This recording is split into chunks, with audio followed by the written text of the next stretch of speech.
Gen Zers reacting to Gen Zers reacting to The Chosen, Part 3. Let's do it.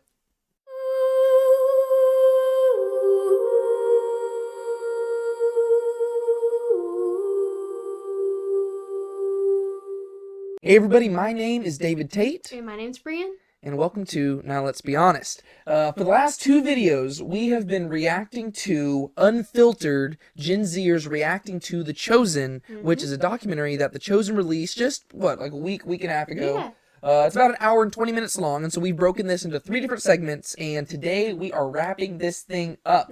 Brian, how are you feeling today? I'm excited. I Yeah? think at first I was kind of skeptical, wasn't quite sure how the whole documentary is going to go, and then whenever we did the second episode, there was kind of some more kind of stuff going on, so I'm excited to see the third and how they wrap it up. Yeah, I'm hoping that we've got some more stuff to talk about in these this last video, just because the last two, we've talked about this on our channel. We are much better at talking about biblical content and incorporating Bible stuff, and I know a lot of people are subscribed to the channel because they like the stuff we have to say about The Chosen. Yeah. But we just don't have a million different things to say about every single thing The Chosen does, and so I'm hoping that these final 30 minutes of this documentary will give us really something to talk about, biblically speaking, or something like that. Yeah. But at the very least, we're going to look forward to watching it and enjoying it. I'm thinking maybe when Jonathan Rooney comes in and he talks with them Yeah. and they sit down, there might be some more stuff there. Yeah, we'll see. So. Yeah, I don't know. I guess we'll have to find out. Let's do it. I also love the growth of Matthew throughout the whole episode. I love Matthew so much. Questioning himself and questioning his beliefs too, you know? I was in high school when I started realizing what was happening around me and that I wasn't okay with it. And I started going over to my dad's on the weekends and seeing his family. And as I started to mature and age, I was realizing that the truth that I had been living by might not necessarily be the truth. Maybe he wasn't abusive. Maybe he didn't hate me. You can make me clean. So you would place limits on the Almighty? None that are not written in law. And if God did something that you felt I always like this contradicted conversation the Torah, between would you Nicodemus and question your Shimuel. interpretation? I love the conversation about Yes.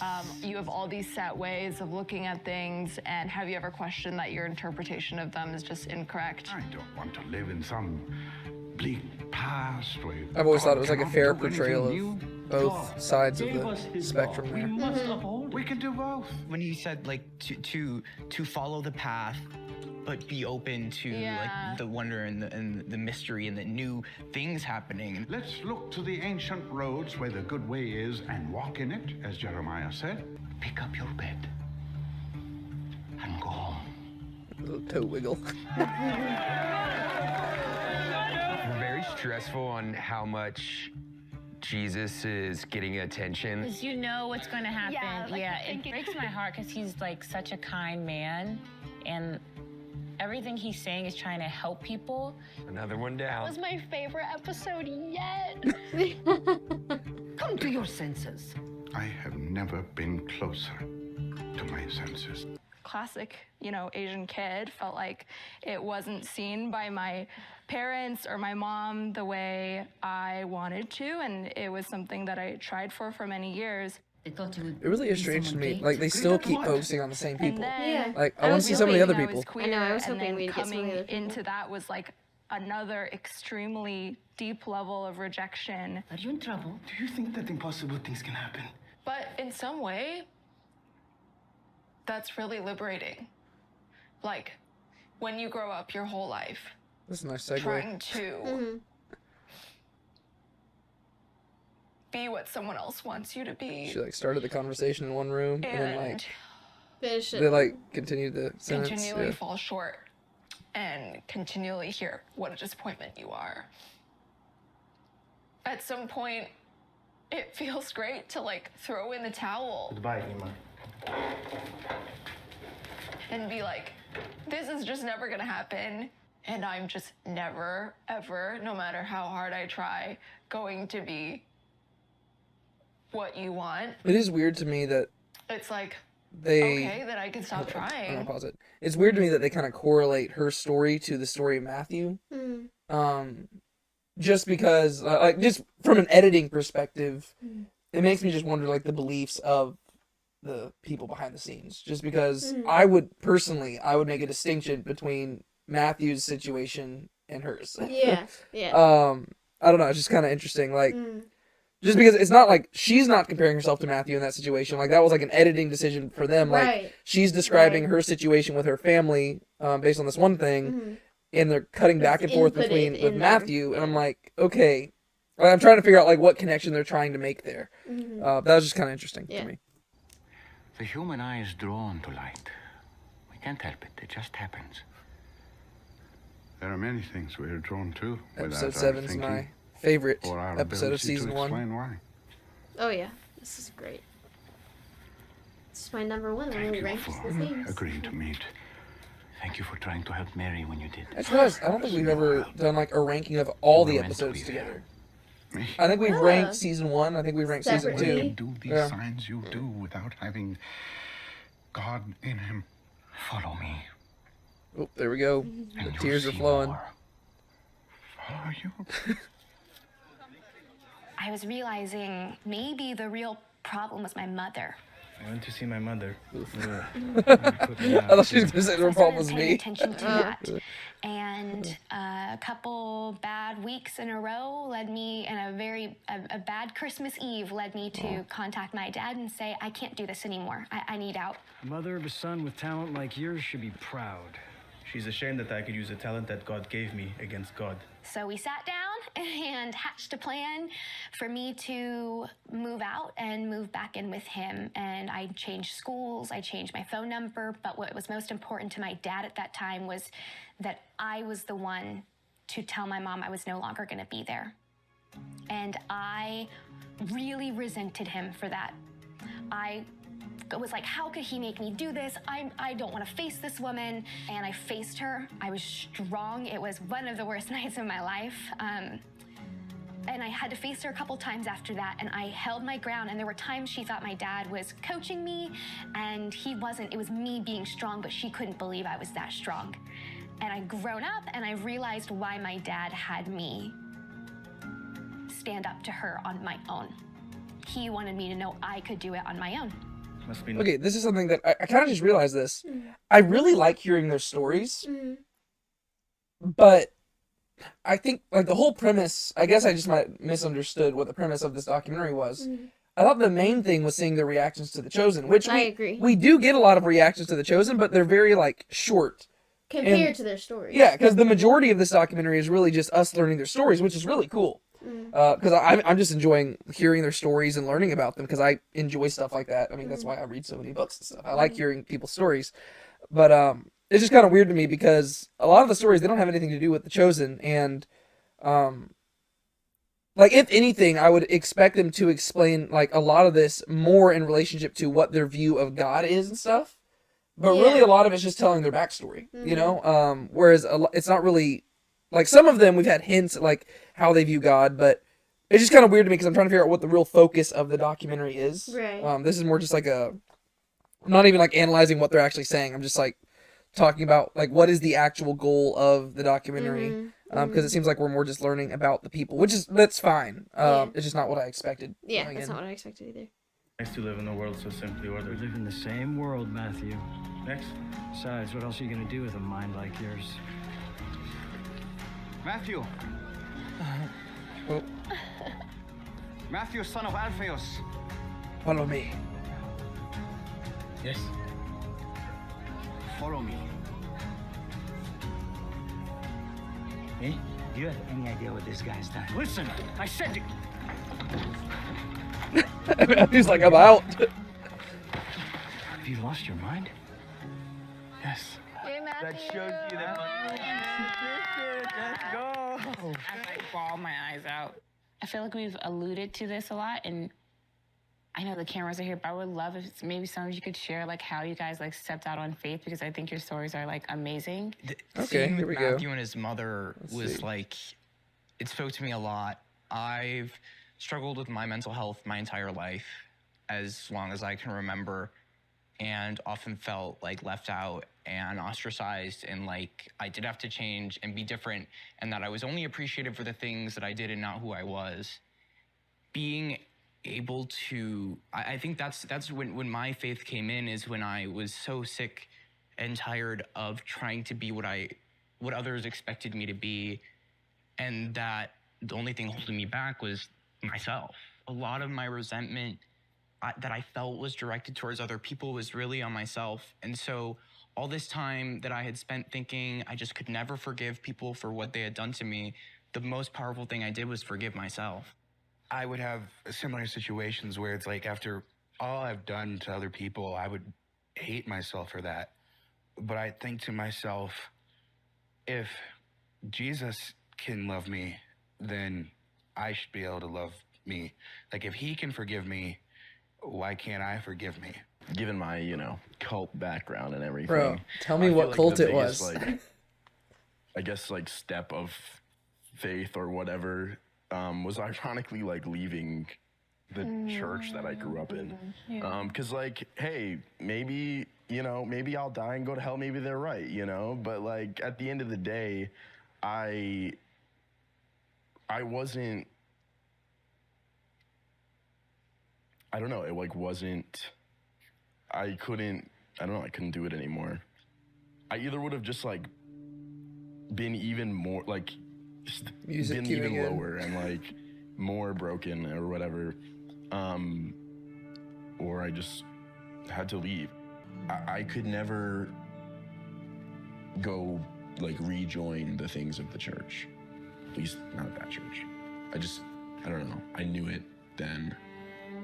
So then a couple days later, my dad is like, based on your decision, you've decided to leave, so you have 2 weeks to be out. And I was in an awful life situation. They're really good at cutting back and forth. I just, between somehow two made it conversations through, and I'm here today on this couch. I still want to know what it came from. Yeah.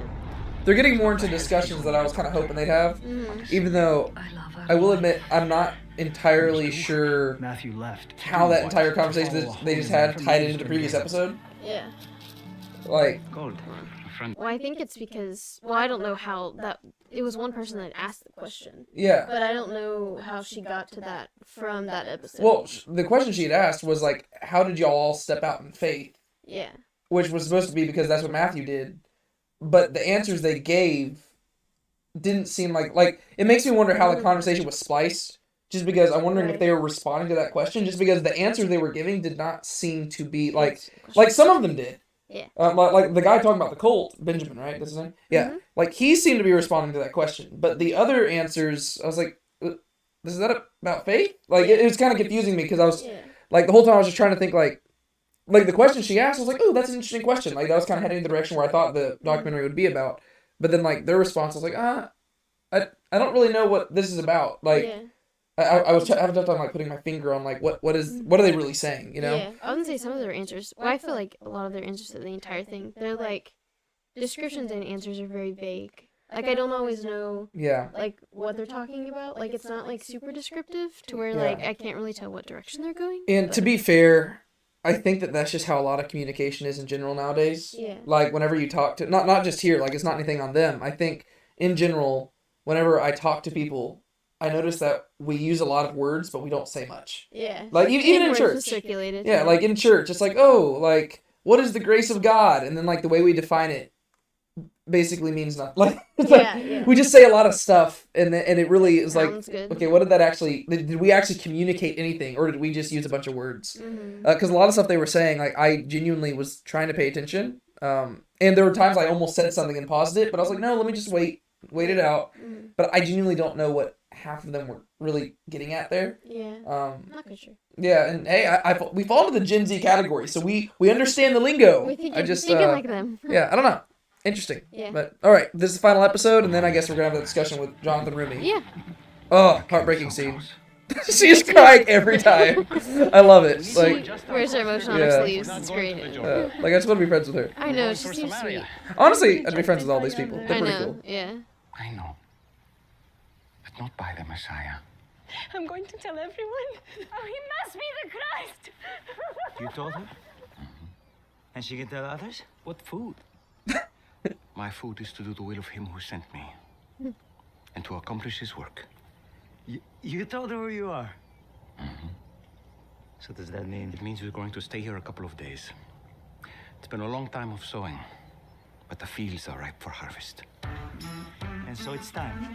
Part of me hopes that like they secretly filmed like the second season as well, and they're doing another documentary where like we learn more about the other people. Yeah. Just Yeah, because it's so weird that they only like. I feel like it's either those other people don't have like That's traumatic stories. backstories, Yeah, yeah. don't have stories to focus on. so we don't or- focus on them. Yeah. Nobody cares about a boring backstory. It's terrible. And what a way to end it with him approaching that woman. Yeah. Who's been rejected by everyone, and that's exactly who he is seeking out. The fact that like Jesus is in here and he's saying, well, I came here for you. I felt as an audience member like she is a representation of everybody that's sitting out there. Like he is showing up for you. And I don't know, sorry, it makes me, it was big. I really liked that. I feel like the message it gives out is like you don't have to like look or be or do, you know, certain things in order to be like valuable. Yeah. And just like have worth as a Yeah. person. Like Yeah, I love This is like that the dude, end. too. Yeah. Yeah. Bro, I'm serious. I want to be his friend. Like he's my homie. Like So I've been hearing about the series from almost all my friends, right? I see their Instagram stories, I see whatever they post, and they're always like the chosen. And I'm like, okay, What's Rebecca on this is Catholic? probably Is gonna that be right? another cheesy Christian series, okay? So don't try to push it on me because I'm not gonna do it. Okay. Yep. Yes. Yeah, I'm here for that. Can we get a little hug out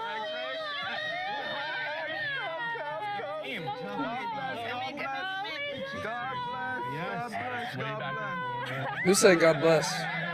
Can't tell. Chili shirt dude. You guys, wow. I love you guys. I love you already. The couches are empty.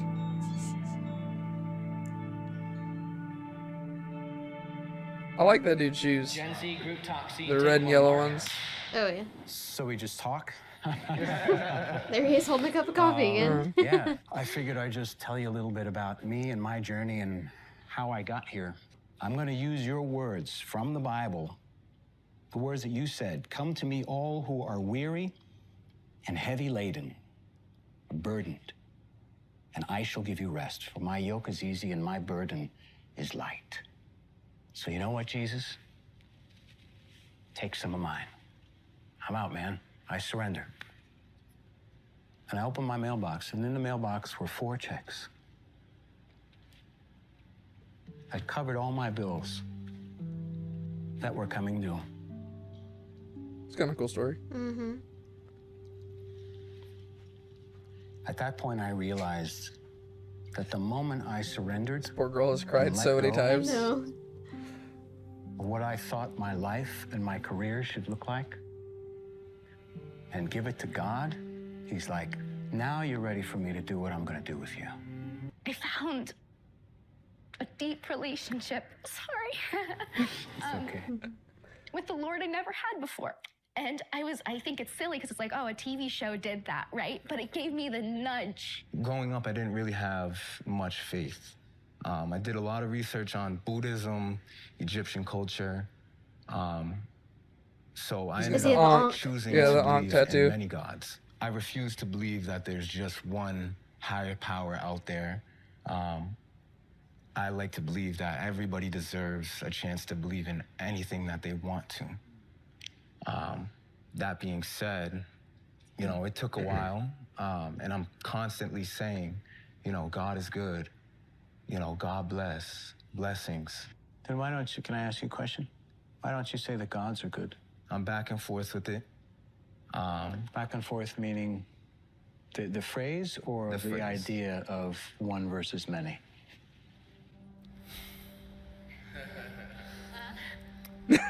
He's like, I got you. I would say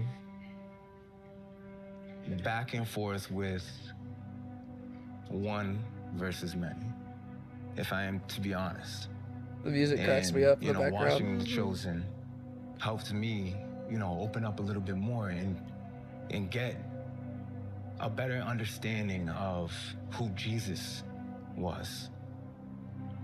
God is calling you.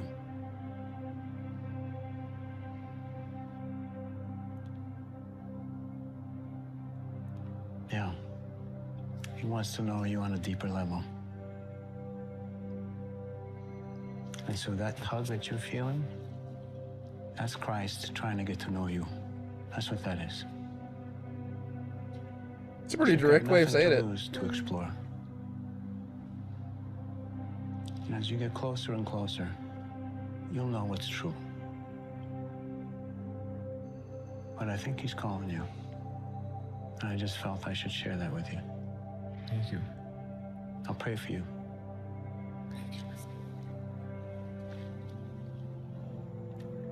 You guys have been so awesome, so open, and Okay, it's right here. It's reminding me of like the end of episode 3 of season 1, where he like looks at the kids. He's like, "You have been so amazing, Oh yeah. and I just pray that there will be people who will seek me like you." Like right here, he's like, "You have been so awesome." Like he's Yeah. not even talking in his accent, but it just No. kind of cracks me up. Yeah. And like it almost seems like it's not scripted, but it just cracks me up because it's almost like he's calling back to those. He's like, Yeah. "Okay, how did Jesus respond here?" Oh, that's right. That's right. You've been awesome. But no, I like how direct he was with that guy. Yeah. Like he's like, "Hey, He handled like, it really God's well. like that's probably bolder than I'd be. I'd be like, yeah, man, like you just need to just keep going." But he's like, "God's calling you." I'm like, I mean, yeah, that's true. And there's one thing he had said. He said, "You have nothing to lose in exploring," and it seemed like he was setting it up, and they could have just like cut the audio. I don't know, but it seemed like he was like going to say like, "But you have everything to lose if you don't explore." You know, and something like that. But I was like, oh, that's a good little comment. I kind of like that, and that's consistent. And to me, like, this is encouraging. Probably the Jonathan Rooney part is the most encouraging part to me, just because it's kind of cool just to see like the actor not playing the part, but still like sharing the gospel and like I mean, obviously this is it's a genuine thing. Yeah, like obviously this is. I know it's called Unfiltered, but they're on a set. Somewhat filtered. They're being filmed. And he's not playing the part of Jesus here, but he's still kind of playing the part of Jesus because, you know, people are looking at him. They're like, we just watched you as Jesus. He steps in here. Right. So, like, it is partially scripted, right? Obviously, but still his response was really genuine. And I'm assuming that none of this is, like, the conversations aren't scripted, right? And so I do like seeing how he's responding to this and stuff. It's just kind of cool seeing how the actor processes things, and like when it focuses on his eyes, you just see him thinking. I just think that's kind of cool. Yeah. I would say my opinion of Jesus has definitely swayed to the positive side. Truthfully, I want to say it's changed my perspective on the whole situation with Christianity. This experience was what I needed right now. This show, like, Poor girl, she hit me at home. It was a good show. Like I enjoyed watching it. A lot of people, when I went back home and told them, "Oh yeah, I'm watching the show about Jesus," they were like, "Amani, like, are you okay?" knowing about my background. But I really try to put them onto the show and taking things that Jesus would say. So I guess there was a gap and kind of applying that to my own in life. between. I guess there was a gap in between whenever they watched the last episode and whenever they came back and talked with Jonathan Rooney. Like it seemed like there was time in between where they got to like go back home, reflect, and then they came back again and talked with him. That makes sense. She's talking about how, like, she went home and was like showing other people that are in her family, and stuff like that. And you could tell by their responses too. It sounded more reflective. Like there was some time that had happened in between, which is interesting. Yeah. Yeah. Huh. That's. You know, a lot of these details might have been in the live stream. Like they're like, they hey, probably are. There's people like, watching this right now that are probably like, if y'all would have just watched the whole live stream, all your questions would be We don't answered. got that much time, guys. Do you know how much time like we? Well, and it's the premise of the video too. Yeah. Like it's us reacting Yes. raw. We're It's unfiltered. It's unfiltered. To the unfiltered. And you know Gen what? Z's reacting to Gen Z. We're even more unfiltered because we don't have any music in the background or anything like that. I'll talk about that at the end of this video. But yeah, no, it's they probably in the video were like, hey, by the way, we filmed this at this point and this point. We don't know. Probably. We have no idea. We're watching this, and what you see us watching is what we've watched. That's You're watching it with so, us. there you go. I said before that I wouldn't be interested in shows like this just because I feel like they would be so slow and really not hit at home. But this show like really like hit me at home, and like there was a lot of moments where I could really relate to with a bunch of the characters, and like just shot me back in time 10, 15 years, like with my brothers and sisters, and just really like enjoying life, huh? So I'm out here enjoying life. I'm so happy about it. I am impressed at how like emotional these people get. Like that is. No, yeah. Well, especially because they don't really know each other very well. To be Yeah. that vulnerable with people you don't know, like that's crazy. I would not be able to do that. That my mom put on me because It's impressive. So many expectations, so many more rules about how to live correctly. But honestly, when I think back to when I was a kid, I don't think that is what We've seen that same shot a few times. I was really concerned about. If anything, I think They're running out of B-roll. the reason I'm so sure that I want to believe in this God is because I think it's what got me through a lot of that. I have to do so much of the homework about maybe like apologetics or She said she does want to believe in this God? reading more into scripture or whatever it is like intellectually I need to do to make sure that this is the truth. But at the same time, like so much of believing in God is faith. And I feel okay right now sitting here and being like, I have faith that maybe I can't connect all the dots and I can't, you know, draw A to B to C in the Bible. But I have faith that God is watching out for me. Hello, good morning. Good morning. Can you imagine like walking into church, people like recording you? Yeah.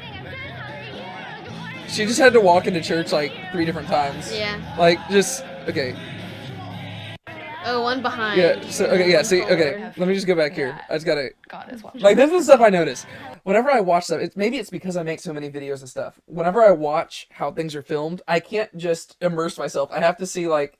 How do they do it? Like I don't do this as much with like fictional stuff. Like if I'm watching The Chosen, I'm not thinking of this. Yeah. But with documentary things, because it's like they're not supposed to be staged. But okay, so you see this whiteout shot of her walking in, right? one. So that's one shot, and then we cut to her walking into the same church, and there's somebody right behind her filming this, right? So that's a second shot, and then we have another shot from the inside. And you could say that these 2 shots were together, but there's nobody behind her right now. Yeah. So that's a third shot, right? So we have at least 3 times of her having to walk through this building and people greet her. Yeah.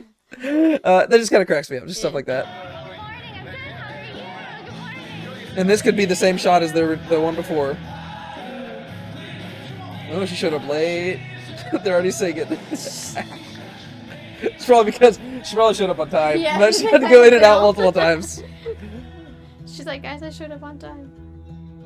Can you imagine? Like, even this girl over here was kind of like give her like side eye, like having to be recorded during this. Yeah, yeah. Oh, that made me so uncomfortable. Like sitting in church being recorded. They had, you know, people go up and they said, if you need prayer right now, you know, go up and we'll pray with you. And I saw this woman go up and she was crying, and I don't know what she was going through, but it made me emotional because I'm in a really good place now with my life, and to see someone that's going through so much struggle and really needing that prayer, it just got me. It's just that, like, I've been there, I get that. It's going to be the big reveal of my involvement with this series, and I am like beyond excited to see their faces. This is my apartment right here. You guys can come right in. Are we gonna meet his daughter? I got a couch in the kitchen. Who got a couch in their kitchen? Am I worried that my daughter thinks I'm a bad person? I don't think so. Aww. I just want her to take something good from it. That's sweet. Because of what I'm doing right now, the legacy that I'm building right now. So this individual, we could not keep away. They moved heaven and earth to be here, but we get them for like 10 minutes. Dash Jenkins. Sounds like they've been trying to get you to watch the show and required us to fly you out to Utah to watch this show. So I hope you've given like a really big, you know, I told you so. So it's like the friends were trying to get her to watch it? Yeah, she was talking about how all of her friends were telling her to watch it, and they were all posting on social media. Gotcha. She was saying Oh, that's true. That's okay. Yeah, I remember that. I don't want to be my father that's non-existent. I want to be the father. I was trying to figure out if that's what he was saying, like that's how they pick people. In my but daughter's life. That's not. Yeah. Back These are when so I was scenic. this legitimate They all live in monster, such scenic places. No, Man. I didn't think that I had the chance to be forgiven. Once I forgave myself for my past mistakes, slowly but surely, other people are forgiving me as well. Fear not, for I have redeemed you. I have called you by name. I have called you by name. Not mine. You are mine. The whole family just really, the whole family just cries. They're all emotional.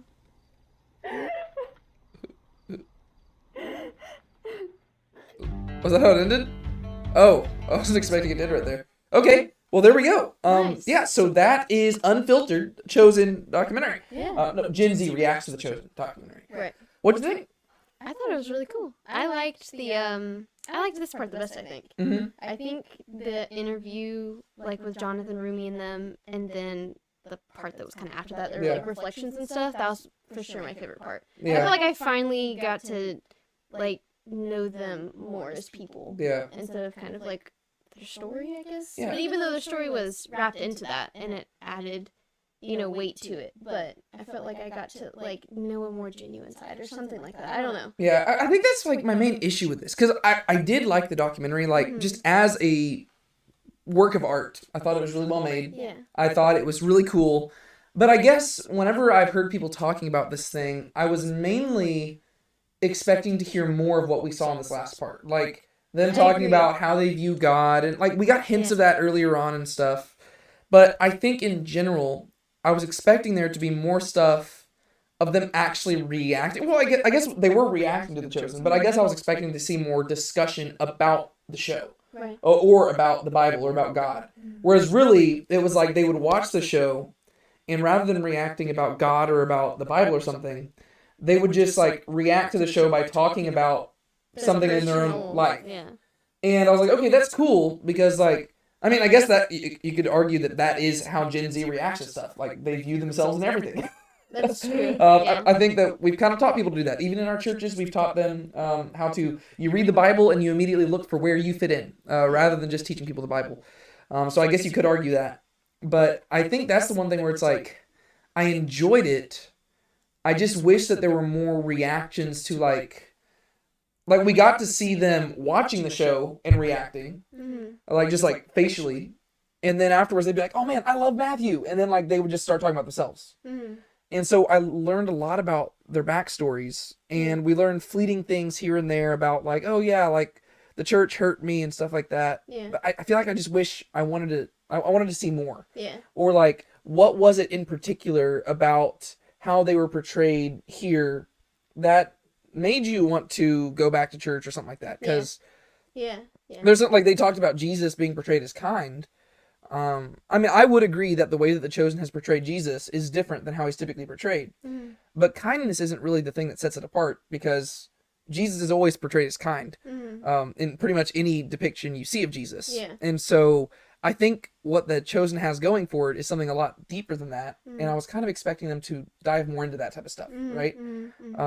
Because I would say that these people had the reactions that I was expecting them to have. Yes, yeah. Like pretty much every single person, like once they walked in and you kind of got to measure them up, they reacted about how I'd expect. Like they reacted emotionally, they enjoyed the show, which I'm pretty sure that's how most people react to the show. I was just wanting to hear more of their actual takeaways for why. Yeah. You know? Well, especially whenever, you know, it's towards the end and some of them talk about how, you know, they've been changed by the show. Yeah. I would love for them to like sit down and like specifically talk about like what was your process between, because we talked about how there was a time gap, like what was your process between when you left after watching that last episode until you were in here sitting in the seat that you're in right now, like what were you thinking from point A to point B, and like how did you get there? For someone to say, you know, like I've, you know, have a deeper relationship with Jesus now, like that's so awesome. And like I want to know like how and why and how did the show spark that. And like even one of the girls was talking about how, you know, she thinks she wants to accept God and, you know, she wants to start, you know, reading her Bible and like she said, getting into apologetics and stuff like that. But like, why do you want to do that? Like, what about the show made it change? Because then I feel like that also shows a lot about the show because they have the whole, like, be different type thing, or, like, always, you know, expect something different, which I feel like them sharing that would add to that part that they market all the time. Well, and I think it also would add credibility to what they're saying, because yeah. the thing is, like, if you can say, because of this one aspect of the show, it makes me want to reconsider pursuing God or something like that, that's a lot more helpful for me, because anybody can just say that, because the thing is, you are, like, I'm just calling it how it is, these are people who realize that they're being in a chosen documentary, and it's far less likely that they are going to critique the show and leave saying, you know what, I'm not ever going to consider the just Jesus thing. It's more likely that they know that this is going to be shown everywhere, and they're going to say, hey, yeah, this will make me reconsider, because, you know, like, so if you could give me concrete examples of how, it makes me more inclined to think that that is a genuine response, rather than just somebody saying what is wanted to hear. And I'm not saying that's what they're doing. I just would have liked to see the reasons why. Like, because I agree. I mean, I think that there is something about The Chosen which would cause people to want to pursue God more. And some of those are good reasons, and some of them might not be as good because maybe they've adopted a false view of Jesus from the show or something like that. I just was kind of hoping to see more of that. And I also kind of wish that they focused more on some of the other people. Right? Because they picked 9 of them. And really, you only focused on, like, 3 or 4. And really, like the one girl, like, I guess, like, the Asian girl, right? I don't remember their names. I'm horrible with names. Even my own friends, I'm terrible with names. But, like, she was, like, the main character by the end. Like, and, like, so there were, like, really 3 or 4 of them that were, like, really at the center of the whole thing. Really, I guess 3 of them primarily, who were really at the center. And I guess you kind of have to do that. But it's just kind of weird because there were 9 people, and, like, the one guy, we call him the church Chad guy. There's the really cool dude. Like, I just don't remember their names, but cool white dude. Blonde hair, blonde hair. Really cool dude. But we just didn't talk that much. No, we didn't really see that much about him. And I was like, oh, I want to know your background. And it makes me wonder if maybe he just didn't have as horrific or traumatic a backstory, but to me that's kind of a little bit more discouraging, just because, I mean, once again, I know that this is the Unfiltered documentary and stuff, but it seems like more filtered, right? Oh, we're going to emphasize these people with these traumatic backstories because it enhances the emotional impact of the documentary, whereas, like, I just want to know, like, like, why didn't you focus on that guy? Like, was it just because his backstory wasn't entertaining enough? Because that means you're filtering it a little bit. And also, which this is kind of something like we had talked about yesterday. I don't remember if I said it on the video, but if you're wanting to have, and it goes for anything. If you're wanting to, like, have a documentary where you're representing a group of people, it doesn't have to be Gen Z. It can be anything. The pool of people that you bring in, you want to, like, represent the entire spectrum. So not just heavy weighted on one side, because then you wouldn't be able to say, like, oh, this, you know, effectively probably represents all of Gen Z. If you have people from all different experiences, all different types of backgrounds, if they all come to the same conclusion, that's going to validate it a little bit more than if it's everyone comes from, you know, all traumatic things. Well, and because it did seem like there were people in the group who did identify as Christian. Like, they didn't, like some of them, like, they would say certain things, like the one guy who wore, like, the chili shirt or something, I think it was him, where he said, like, it makes me want to pursue a deeper relationship with Christ. And I was like, okay, so that means, like, but that was, like, towards the end, and I'd kind of already had my suspicions, you know? But, like, the thing is, you didn't focus on him that much. And so to me, it's like you're hyper focusing on the people who aren't as focused on God, or who are more opposed to it, which that's fine. But the whole premise was that it's unfiltered. Right? Where it's like, well, it seems like you're filtering it because you're focusing more on this one thing. And, like, I thought that the whole point of the documentary was to get a glimpse of what Gen Z believes. And really, it seems like you hyper-emphasize the non-belief in God, whereas it seems like there were people there who did believe. Or who were less opposed. And, like, so to me, it's just kind of a weird focus. Because I guess you could argue, well, David, they're limited on time. They only had a certain amount of time. But the thing is, they spend a lot of time showing scenes from the episodes and stuff that could have been devoted to that. And I guess you could argue to that. Like, oh, well, David, it is a chosen documentary, so you have to show that. And I get that. But it just seemed like the focus was like, I don't know, like, you neglected certain people in the group. Whereas, like, I would have rather had, like, well, you're just watching it, and to me at least, like, we would talk about this and we'd pause it and everything, and not all our reactions are on this video, right? Because we talk about it after we stopped recording. But we were just talking about it. It's like it seems like it was more doctored than the premise seems to be, right? And that's not inherently bad. It just it leaves me wanting more because I don't know. It just seems like, I mean, we're Gen Zers. We're not opposed to God. Yeah. And it didn't seem like everybody in the group was, but for some reason it just highlighted the people with the traumatic backstories, which is just something that happens a lot in the entertainment industry because it makes for a dramatic story, which captivates the emotions. But I don't know. It just seems like it kind of went against the whole unfiltered idea. Yeah. And yeah, that's just something I'm always aware of. We were talking about this as well. I'm just going to share a lot of my different thoughts here, but I'm going to tone them down so they're not as strong. But we were talking about like in The Chosen, just this different perspective here. Okay. The Chosen is a work of art that is basically a historical fiction story where it is presenting something from the perspective of the creators of the show, right? And so whenever they have music in the background and the way that they cut scenes and everything, that is all part of the work of art, where you are trying to communicate something to the audience. You're trying to make them feel certain ways. And so the way you play music in the background and everything, it's specifically put there to elicit a response from the audience. I don't mind it in stuff like that. Whenever you're watching a film, when you're watching a TV show, stuff like that, that stuff doesn't bother me because it's all part of the artistic experience, right? The artist can put the music in here because they're trying to elicit a response from the viewer. Whenever I'm watching a documentary, though, I always feel a bit weirder about that because documentaries aren't supposed to necessarily be as much works of art, which, believe me, I like art as much as everybody else. I am naturally an artistic person. I love making things look good. I like having this blue background on this. Like I like making stuff look good. From making videos. Yes, like I really enjoy things looking good. But when you're making like a documentary or something, this is just like maybe it feels like it should be more of like a news broadcast or something where it's like, here's the facts, here's how it goes. More informational. Yeah. Whereas like even in this, like we talked about this off video like yesterday. When you're watching it, like you could always tell whenever a story was about to get really heavy or something like that because there's musical cues and stuff. And to me, it always feels like you're being more emotionally manipulated, which once again, that's part of the artistic thing because as you can see, this is directed by somebody, right? It's a documentary, but there are creative people behind this who are trying to make this look like a work of art, and it is a work of art.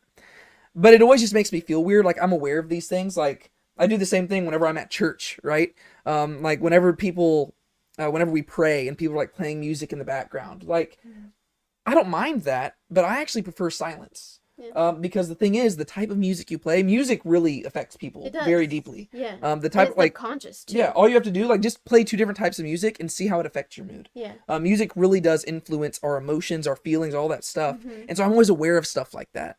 And so I'm always skeptical when I'm watching like a documentary or something and you hear the music in the background because you realize that they're trying to make you feel a specific way about what's being told. And I would rather allow the story to speak for itself, you know, because I think a lot of the things they're saying, like in here, like these people are sharing pretty traumatic stories. I would feel that like feeling either way, but it always makes me like skeptical, I guess, whenever I hear the music cueing in and I was like, oh, the people who made the documentary want me to feel sad, or they want me to feel hopeful. You know, like even like at the end, whenever like she's going into church and stuff, the music is hopeful, right? Well, that's fine. Like, and I probably would do that if I just watched it. But I'm always aware of that type of stuff, and especially whenever you're calling it unfiltered, that bothers me. And once again, it's not a dig at the people who created this. They're doing their job. It's just one of those things where it takes me out of it a little bit. It does the same thing in church services. For some people, like that's just, they can just move past it. It really messes me up. Like in a church service, whenever we turn the lights all down and we have like smoke going across the stage and stuff, a lot of people love that. I just can't get behind it. Not because it's bad. Like I understand like that can be really cool and it's really nice looking. Like from an aesthetic perspective, I love it. But when it comes to worship, it really messes me up because I'm trying to decide the entire time there's smoke going across the stage and the AC is turned down a little bit. I'm trying to figure out, okay, am I genuinely worshiping God, or have my emotions been manipulated into feeling this thing that I associate with worshiping God?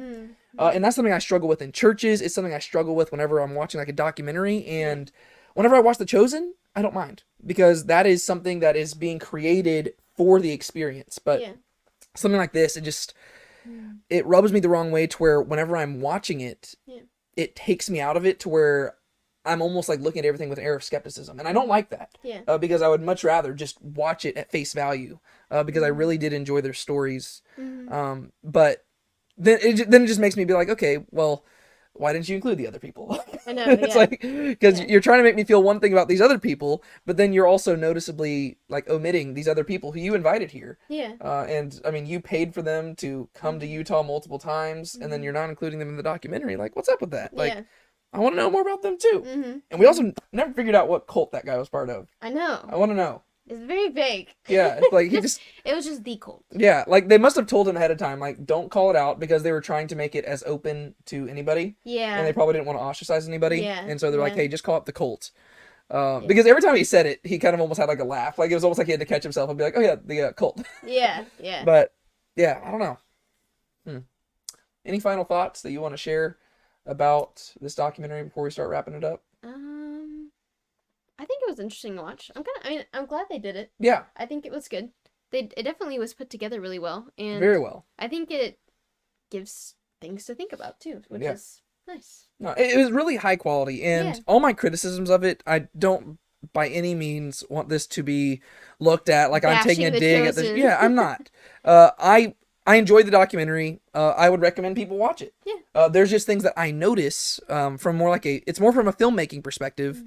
And I'm a person who likes telling stories. I like making videos. I like doing stuff like this. And so I'm always thinking behind the scenes, and I always wonder, why did people make that creative choice they did? I'm maybe hyper analytical to a fault. Like whenever I'm reading Harry Potter, I'm like being like, ooh, here's the different options J.K. Rowling could have taken, but she chose to describe Harry's mood in this one particular moment in this way.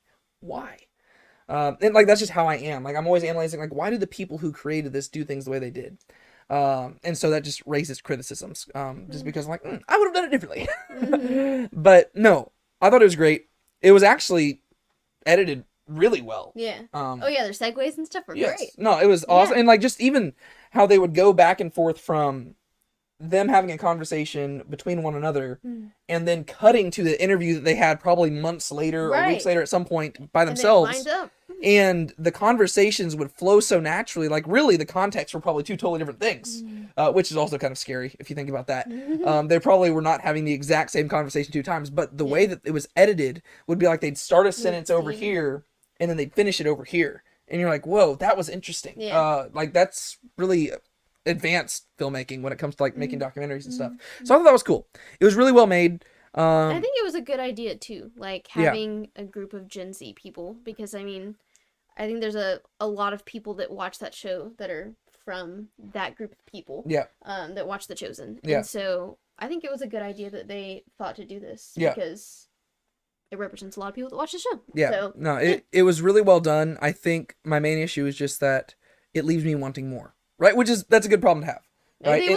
It left me wishing that we heard more about the other people in the group. It left me wishing that they'd reacted a little bit more to the actual content of The Chosen rather than just going back to their backstories, which is fine. I like their backstories, just I thought it was going to be tied more to The Chosen or to the Bible or something like that. And so really it just leaves you wanting more of both of those. And I don't know, who knows? Maybe they secretly did season 2 as well, and they'll come back out, and that's all about the other people. I have no idea. I would watch it, and that would basically take care of most of my criticisms. Not all of them, but some of them. But it would make sense if they did do more than one season, because if there was like a gap in between, like whenever they finished watching and whenever they came back and talked with Jonathan Rooney, like if that gap would have been time where they watched the second season, and that was them reflecting over both of them, it would make sense, but maybe not. But that's just me speculating. Interesting. Yeah. All right. Well, there you go. We finished it. Yeah. High five. We did it. All right, cool. Well, thank you so much for watching this. If you disagree with me, comment below and let me know why. You probably do. I mean, I've shared some of my stronger opinions. I've held back some. But I've shared some of them. And so I always like some good, healthy disagreement. As long as you're not vicious in the comments, I'd appreciate that. You can be vicious against Brienne, just not against me. I'm sensitive. I'm kidding. No, but thank you so much for watching this. If you disagree with me and you hate me, That's fine. I Be still sure to love you. subscribe and like. As long as you subscribe and like this video and everything, like, we'll be fine. We'll still be friends. But thank you so much for watching this. Appreciate you. Please like this video or dislike it. That's okay. But I'd prefer if you liked it. Subscribe to the channel. Turn on that notification bell. And share this with some of your friends. Or maybe go to my other videos and share those as well. Any of them. Just do you, you know? You'll figure it out. We'll be good. But yeah, my name's David. And my name's Brian. And this is Now Let's Be Honest. Be sure to keep a smile on your face and don't let anybody steal your joy. God bless. You read a verse, you sing a hymn, the money's in the plate. Sundays you mark out for him, but even then you show up late. You bought the shirt, you wear the cross, but sin throughout the week. For 30 shekels and a noose, you kiss him on the cheek.